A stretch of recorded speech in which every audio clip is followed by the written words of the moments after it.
Hi friends, welcome to my channel. So நிறைய பேருக்கு இப்போ இருக்கிற ப்ராப்ளம் வந்து பாலிசிஸ்டிக் ஓவரி சிண்ட்ரோம், அதாவது PCOS அப்படின்னு வந்து சொல்கிறாங்க.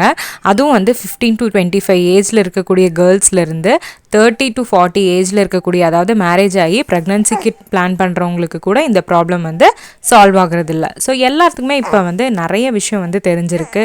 ஆனாலும் கூட இதுக்கு மட்டும் வந்து நம்மளால் வந்து சொல்யூஷன் கண்டுபிடிக்க முடியல. ஸோ அதுக்கு வந்து PCOSனால் ஃபஸ்ட்டு என்ன அப்படின்னு வந்து நம்ம தெரிஞ்சுக்கணும். ஃபஸ்ட்டு அதாவது என்ன அப்படின்னு தெரிஞ்சுக்கிட்டோம்னா தான் வந்து அதுக்கு என்ன பண்ண முடியும், என்ன எஃபெக்டிவாக வந்து கண்டுபிடிக்க முடியும் அப்படிங்கிறத வந்து நம்ம பண்ண முடியும். ஸோ PCOS பாலிசிஸ்டிக் ஓவரிஸ் இந்த வேர்டை மட்டும் வந்து எடுத்துகிட்டு சிண்ட்ரோமை வந்து விட்டுருவோம்.